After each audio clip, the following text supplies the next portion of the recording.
Nigor. Soddasan-da baribir. Soddasan, xafa bo'lmagan-u. O'sha yering ham g'irtlatdi. Bu onasini chizgan chizig'idan chiqa olmaydi. To'ydan oldin o'laman, kuyaman deb orqangdan rosa yugurgani esingdami? Endi bo'lsa, qaynoning ko'chaga haydasa qarab turganini qara. Ha, uni sof muhabbati qayerda qoldi? Unaqa dema mayli. U ham nima qilsin? 7 yil kutdik-ku. Davolamagan joyimiz ham qolmadi. Bola bo'lmagandan keyin bitta o'g'il bo'lsa, naslini kim davom ettiradi? Undan ham zurriyot qolish kerak-ku.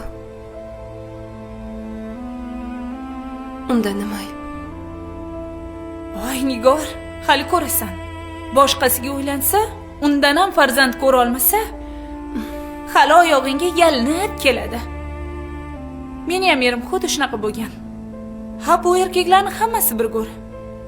Erimdan xafa emasman. Doktorlar aytgandek, hamma ayb menda-ku. Ayol bo'lib unga farzand tug'ib bera olmadim. Mayli uylansin, baxtli bo'lsin. Unga yomonlik tilamayman.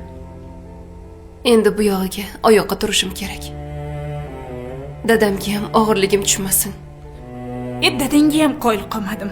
Xotinidan qo'rqib, o'z qizini ko'chaga haydab borsa-ya. Ha, mayli, sen siqilma, o'ylama. Bir ish bo'lsa topilar. O'zi qo'lingdan nimadir ish keladimi? Hunaringmi, diplomingmi bormi? Diplomim yo'q, lekin qo'limdan hamma ish keladi. Tozalik, oshxona ishlari, bilasan-ku chaqqonman. Nima ish bo'lsa qilaveraman, halol bo'lsa bo'ldi. Agar xo'p desang, men ishlaydigan kafega idish yuvish kerak.